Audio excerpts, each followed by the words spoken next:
So guys, welcome to Lems Gadget Zone. So sold na guys yung 2 pieces nating brand new na PS4 Slim.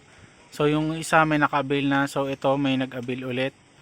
So ito yung kanina is binili niya na as is. So hindi naka-jailbreak. So guys, ito naman pina-jailbreak ni Sir Bali. Plus isang controller, tapos 2 terabyte na worth of games. Okay? So ito yung controller niya guys, na brand new. Tapos ito yung box. Yan. So yung unit sir, ito pristine. Kita mo naman sir, napakakinis.